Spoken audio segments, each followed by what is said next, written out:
invité comme panéliste au Forum économique de Ségou que la délégation régionale de la Chambre de commerce et d'industrie du Mali, CSIM, a abrité les 30 et 31 mars 2023, l'ancien Premier ministre Modibo Sidibé, président des Forces alternatives pour le renouveau et l'émergence, Faran Kavuli, a entretenu pendant une vingtaine de minutes, l'assistance sur le thème « Pôle de développement régionaux, l'apport des chaînes de valeur ».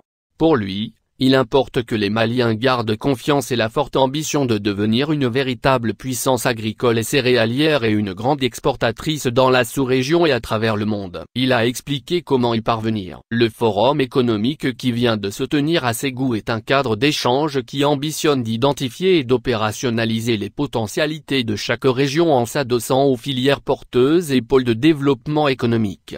Le Mali traverse une période de crise sans précédent et c'est dans ce contexte de grandes difficultés que la crème des acteurs économiques s'est retrouvée la semaine dernière dans la capitale des Balanzans pour réfléchir et proposer des pistes de solutions pour une relance économique nationale qui se fonde sur les capacités endogènes de chacune de nos régions administratives, de Kaya à Kidal, et sur les produits stratégiques de chaque région à mettre en lien avec les chaînes de valeur. Pendant une vingtaine de minutes, l'ancien Premier ministre Modibo Sidibé, président des Forces alternatives pour le renouveau et l'émergence, Faran Kavuli, invité comme panéliste, a entretenu l'assistance sur le thème « Pôle de développement régionaux, l'apport des chaînes de valeur ».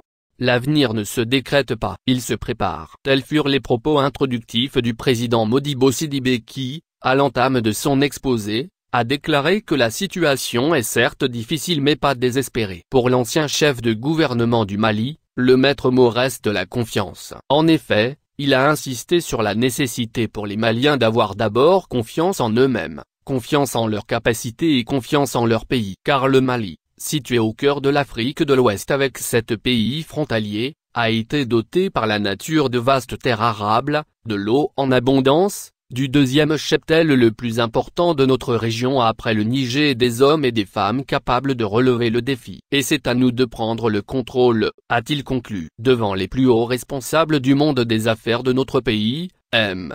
Modibo Sidibé a exprimé sa conviction de toujours que le Mali ne doit pas simplement chercher à atteindre l'autosuffisance alimentaire mais nous devons avoir la forte ambition de devenir une véritable puissance agricole et céréalière et viser comme objectif la grande exportation dans la sous-région et à travers le monde. Ce qui est, selon lui, largement à notre portée, à condition que nous le voulions vraiment et que nous nous en donnions les moyens politiques, organisationnels, infrastructurels, technologiques, financiers et humains. Les concepts clés qui ont charpenté la communication présentée par M. Sidibé ont été l'État stratège et développeur, qui déterminera la vision d'ensemble, impulsera, encadrera, garantira financièrement et accompagnera le processus.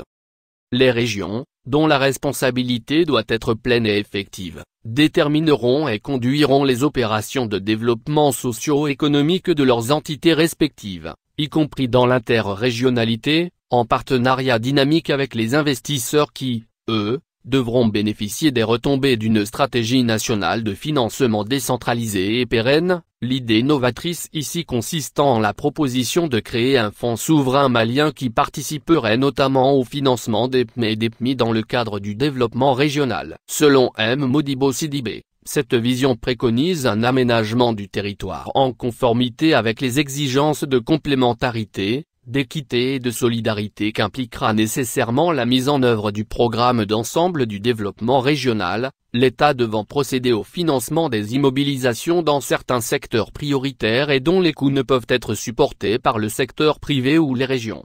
Il a indiqué qu'il nous faut mettre en place un réseau d'espaces logistiques multifonctions, des noyaux de technopoles futurs ou de pépinières d'entreprises, visant à réaliser des opportunités égales pour tous et à préparer le pays au décollage économique.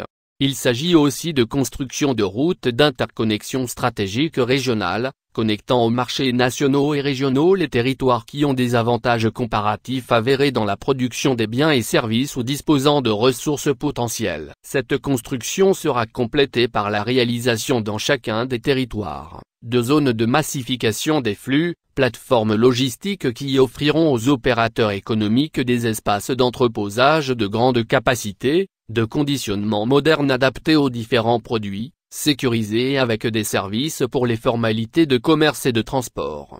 À titre d'exemple de route d'interconnexion stratégique régionale, on peut retenir la route Kaili-Limanenio-Ronara-Sokolo-Molodognono, pour se joindre au projet routier du Compact Millennium Challenge et des 9 et 10 Nyonon-Nampala les Résignes Nongunadam Tombouctou. La route Yuvaru Duramonimpe Bougou Massina Sarobla Beleko Dioila Massigi Sansoku Mantouz Ancien Bougou Géaralo Manankoro Tianfinzo. La route Kita Sira Koron Arena Kangabay en Folila Yoro Bougoula Manankoro Kadiana Furo Kadiolo Zegua. Il s'agira, aussi, d'accroître nos capacités de production agro-pastorale par la modernisation des outils de production et des process, de mettre en place des systèmes performants de conservation, de transformation de nos produits, de stockage, d'entreposage, de distribution, d'accès aux matières premières, etc. Pour le panéliste, tout ceci ne peut se réaliser que si nous disposons d'un réseau infrastructurel de transport et de logistique multifonction de bonne facture et qui couvre l'ensemble du pays. Ce pays, a-t-il précisé, nous devons impérativement nous en occuper, sinon, d'autres le feront à notre place, ce qu'à Dieu ne plaise. Un point particulièrement important abordé par M. Modibo Sidibé est celui de la nécessaire formation d'un capital humain en nombre suffisant pour conduire les activités liées au développement régional. Il s'agit là, a-t-il dit, d'une des conditions impératives à la réussite de cette entreprise complexe et multidimensionnelle qui s'inscrit dans la durée. Et pour ce faire, M.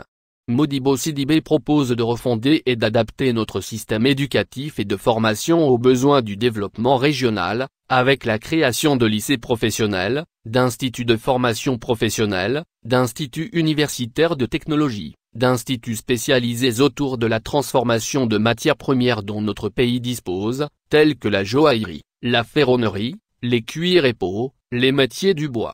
Accent particulier sur la recherche-développement. Dans le même ordre d'idées et parce qu'il n'y a pas de développement sans recherche et innovation, le panéliste a préconisé l'implication systématique des universités, instituts et centres de recherche concernés, avec un accent particulier mis sur la recherche-développement. Parmi ces autres propositions, figure la valorisation de l'expertise nationale, l'exploitation de la documentation nationale, rapports, études et notes techniques notamment, sur les problématiques du développement régional.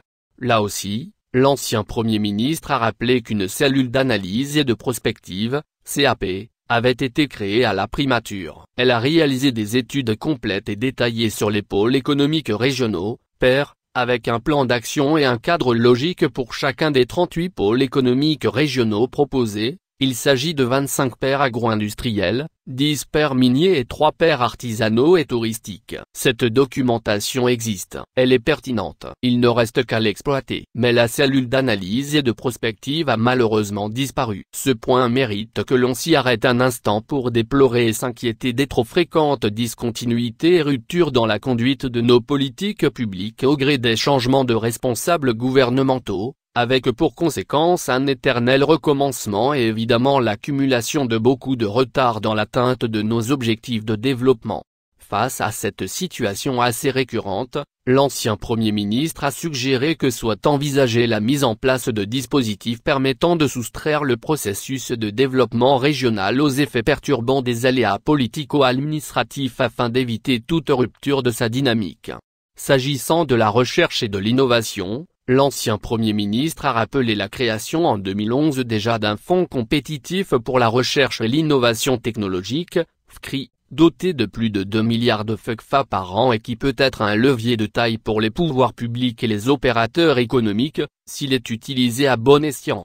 Pour M. Modibo Sidibé, le développement régional doit être conçu comme un maillon stratégique de la chaîne du développement national et un outil pour la croissance et la création de richesses au profit de l'ensemble des Maliens. À ce titre, il doit avoir pour support une véritable administration de développement et contribuer efficacement à l'émergence d'une classe de jeunes productrices et producteurs ruraux modernes, par la création notamment des conditions d'une attractivité socio-économique du travail agro-pastoral. Toujours dans ce domaine, M. Modibo Sidibé a suggéré que la création massive d'emplois pour les jeunes ruraux soit élevée au rang de cause nationale prioritaire. Pour finir, il a rappelé le rôle irremplaçable de l'État comme acteur central du développement et la nécessité pour nous, Maliens, de construire un leadership national à même d'assurer la conduite à long terme et la viabilité structurelle de notre stratégie de développement. À la fin de son exposé, des questions lui ont été posées par l'assistance, notamment sur la gouvernance, la lutte contre la corruption, sur le fonds souverain, la discontinuité des politiques de développement et les réformes recommandées. À toutes ces questions, le président Modibo Sidibé a apporté des réponses circonstanciées et largement appréciées par les participants.